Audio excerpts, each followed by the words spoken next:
JMM के नाराज विधायक लोबिन हेम्ब्रम ने पार्टी सुप्रीमो शिबू सोरेन से रांची में मुलाकात की। दोनों की मुलाकात की तस्वीरें सामने आई है। उनकी पार्टी से कई मामलों को लेकर नाराजगी है। अपनी नाराजगी उन्होंने शिबू सोरेन के साथ साझा की है। और इस खबर पर हमारे साथ लाइव देने के लिए, अपडेट हमारे साथ जुड़ने के लिए हमारे साथ संतोष जुड़े हुए हैं। संतोष, आपके साथ विधायक लोबिन हेम्ब्रम भी है, और अगर बात की जाए तो शिबू सोरेन से उनकी मुलाकात भी हुई है, तो वो आपके साथ जरूर जानना चाहेंगे। उनसे पूछे कि जब मुलाकात हुई है शिबू सोरेन से, क्या मुलाकात में बातें हो पाई है और क्या उन्होंने अपनी मांगों को उनके समक्ष रखा है, क्या आश्वासन मिला है उन्हें? देखिए, हम कोशिश करेंगे। लोबिंदा, आज शिबू सोरेन से सुप्रियो से मुलाकात की है, क्या किस मुद्दे पर? सुप्रियो से नहीं, मैं माननीय गुरुजी शिबू सोरेन का भाई उसका चला हूँ। आज मैं गया था उनसे मिलने के लिए, हालचाल पूछने के लिए।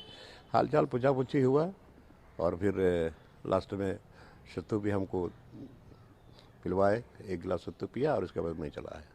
नाराजगी थी, चर्चा था कि बीजेपी में अब जा रहे हैं, इस्तीफा दे रहे हैं पार्टी से, तो क्या ये बोल दिया बीजेपी में जा रहे हैं? कौन बोल दिया? अरे बाजार में कुछ बोलने वाला बोल देगा तो हम उसी में चल जाएंगे। संतोष, खबरें ये भी आई थी कि चंपई सोरेन मुख्यमंत्री बनाए गए हैं, जिसकी वजह से ये नाराज बताया जा रहा है। क्या ऐसी भी खबरें हैं कि इस चंपई सोरेन के सीएम बनने के बाद ये नाराज है? क्या ऐसी भी बात है कुछ? क्या के द्वारा ही बुलवाया जा रहा है? ऐसा कुछ नहीं। कशिश न्यूज यह जानना चाह रहा है कि चंपई सोरेन जब मुख्यमंत्री बने उसके बाद भी आप नाराज थे कि चंपई सोरेन को मुख्यमंत्री बना दिया गया, ऐसी भी कोई बात नाराज? नहीं, देखिए, मैं 2 फरवरी को बोगराडी में था, सिद्धू कान्हू के जन्मस्थली में। वहाँ बहुत भीड़ थी और वहाँ पर लोगों के मुंह से मैं सुन रहा था और वो लोग भी हमसे पूछ रहे थे, तो उन लोगों का कहना भी वाजिब था कि जब यहाँ शुरू से गुरुजी मुख्यमंत्री रहे, इसके बाद माननीय पूर्व मुख्यमंत्री हेमंत सोरेन भी रहे, तो यही सी बात को हमने कहा कि उन लोगों का भी कहना चाहिए कि यहाँ से होना चाहिए। चलिए, फिर भी चंपई सोरेन जी भी हमारे दोस्त हैं, हम बहुत पुराने दोस्त हैं और लास्ट में हमने समर्थन किया।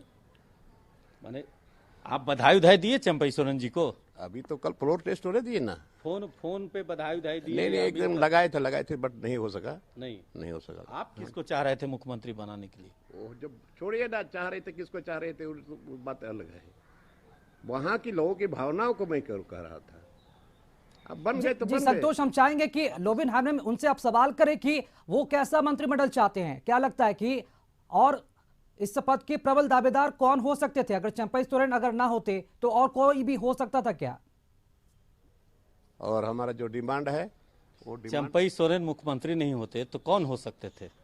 छोड़िए ना, अब हो गए तो फिर बातें क्या रहे? नहीं, छोड़िए ना, जो हो गया पार्टी तय करेंगे। मंत्रिमंडल विस्तार जो होगा उसमें किनका आप हम क्या बोलेंगे? मंत्रिमंडल विस्तार होगा, जैसा खक्का तैयार होगा, बनने के लिए तैयार है। आप मंत्री बनने के इच्छुक हैं? सुनिए ना, पहले देखते हैं ना, होगा तो देखेंगे, सोचेंगे, लेकिन बट हमारा वैसा इच्छा नहीं है। जी संतोष, क्या लोबिन हेम्ब्रम मानते हैं कि कल जो फ्लोर टेस्ट होगा सरकार का, क्या सरकार बहुमत साबित कर पाएगी? क्या वो उनके साथ है? नहीं, आप जो बोल रहे हैं, ऑफर देने वाला कौन आया था? उसका नाम बताइए, कहां पर, किस जगह पर, किस टाइम में? कल जो टेस्ट होगा, अग्नि परीक्षा होगी जी चंपई सोरेन सरकार की, तो क्या उसमें शामिल होंगे आप? क्यों नहीं, हम तो बार बार बोल रहे हैं, शामिल होंगे, साथ देंगे, साथ देते रहेंगे। लेकिन हमारा ये जो डिमांड है, स्थानीय नीति, नियोजन नीति, पी पैसा act, SPT act, CNT act, ये सारा मुद्दा है। जल जंगल जमीन का लड़ाई है, ये सारा इनको करना है। सारा हमी गुरु जी का जो ये सरकार वर्तमान पूर्व सरकार ने जो अभी छत्तीसगढ़ मॉडल ला के शराब बेचने का काम किया था, उसका हमने विरोध किया था। जी संतोष, कई सारे मुद्दे लोबिन हेम्ब्रम बताते नजर आ रहे हैं। क्या इनकी जो मुद्दे हैं, ज्वलंत जो मुद्दे हैं, क्या लगता है चंपई सोरेन जो अब राज्य के नए मुख्यमंत्री हैं, क्या उन मुद्दों को वो उनके सामने रखेंगे और उन्हें मिलकर क्या लगता है मुलाकात करनी चाहिए इन तमाम मुद्दों को लेकर लोबिन हेम्ब्रम को? चंपई सोरेन जी वो भी झारखंड मुक्ति मोर्चा के हैं सर, हम आग्रह करेंगे। ये देखिए, इनका साफ कहना है कि हमारा मुद्दा जंगल और जमीन की लड़ाई हमेशा रही है। चाहे पूर्व की सीएम हेमंत सोरेन से उनसे भी मांग था, अभी जो सीएम बने हैं चंपई सोरेन, उनके पास भी हम अपने मुद्दे को रखेंगे। अगर मानेंगे तो हम ठीक है, न तो विरोध अपने सरकार में ही रहकर अपने विरोध जारी रखेंगे। फिर से बात करते हैं, तो क्या ये लड़ाई आपकी जारी रहेगी? काम होगा तो क्यों जारी रहेगा? अगर नहीं माने तो जारी रहेगा। ये मैं अपने लिए थोड़े बोल रहा हूँ। जी संतोष, एक बड़ा सवाल ये भी उठ रहा है कि ये नाराजगी कहीं न कहीं बहुत कुछ संदेश देता हुआ नजर आ रहा है। सवाल ये भी उठता है कि अगर चंपई सोरेन राज्य के मुख्यमंत्री नहीं होते तो क्या लोबिन हेम्ब्रम भी हो सकते थे? और लोबिन हेम्ब्रम क्यों नहीं? जब चंपई सोरेन तो फिर लोबिन हेम्ब्रम क्यों नहीं? और काम पूरा होगा, ये डिमांड पूरा होगा, हम इसके साथ रहेंगे। कशिश न्यूज दर्शक जानने चाह रहे हैं कि आप मुख्यमंत्री हो सकते थे क्या? ऐसा छोड़े ना, वो सब फाजूल का बात है। मन में था ऐसा? ऐसा कुछ नहीं था। ऐसा मन में नहीं था? क्यों था भाई? जब मुख्यमंत्री थे तो हम कहा उस दिन बोले कि क्यों हेमंत सोरेन को मुख्यमंत्री में हम कभी बोले थे क्या? कभी मुख्यमंत्री बनने का चंपई सोरेन को चंपई सोरेन के बनाया गया था कभी मुख्यमंत्री प्रस्ताव जब विधायक दल के नेता चुने, तो आपके मन में एक टीस थी क्या? वो सब कुछ नहीं। हम कभी मुख्यमंत्री बनने का हम कभी लफ्ज़ नहीं सुने। और बनने का होता तो उसी समय बन गए होते डिप्टी सीएम। वो सब कुछ नहीं है, वो सब ऐसी लड़ाई जारी रहेगी आपकी? बिल्कुल, बड़ा मुश्किल बात है। आप थोड़ा बात को समझिए, हमारी बात को समझिए।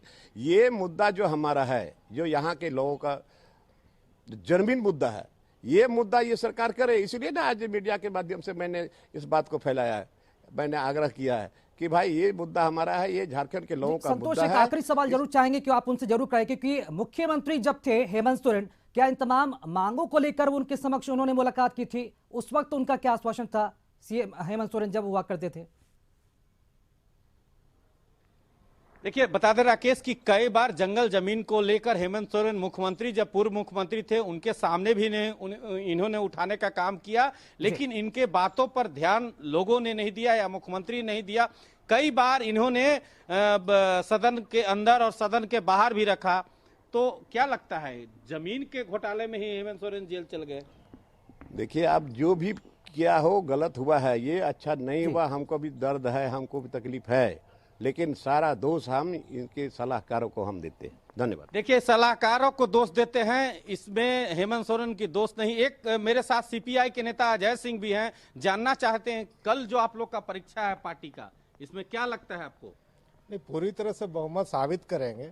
मेरे ख्याल से जो सवाल उठ रहा है बहुमत साबित करने का, तो ये तो ट्रांसफर ऑफ है, इसमें कहीं नहीं है कि बहुमत सिद्ध करें। इसीलिए कि सरकार में कोई अविश्वास प्रस्ताव नहीं आया था जिसके कारण सरकार में चेंज। ये हमारा पावर ऑफ ट्रांसफर है, चंपई सोरेन जी को ट्रांसफर किया गया है और पूरे दलों ने एकजुट होकर किया है। तो कहीं न कहीं उसमें डर और भय क्यों है कि अपने विधायकों को हैदराबाद शिफ्ट कर दिया आप लोग? देखिए, डर और भय की कोई बात नहीं है, ये रणनीति के तहत काम होता है। आपने देखा होगा कि अब शिंदे सरकार जो आसाम में जाके 20 दिन रह के बीजेपी ने क्या खेल खेल के किस तरह से तोड़ने का काम किया था शिवसेना की सरकार को, महाअघाड़ी सरकार को। तो कहीं ना कहीं ये है कि एक कौशन के रूप में लिया गया, अपने रणनीति के तहत इसको लिया कि हमारे सभी विधायक एकजुट है और एकजुटता से आएंगे सदन में, अपनी बातों को रखेंगे, पूरी तरह से रखेंगे और विश्वास मत हासिल करें।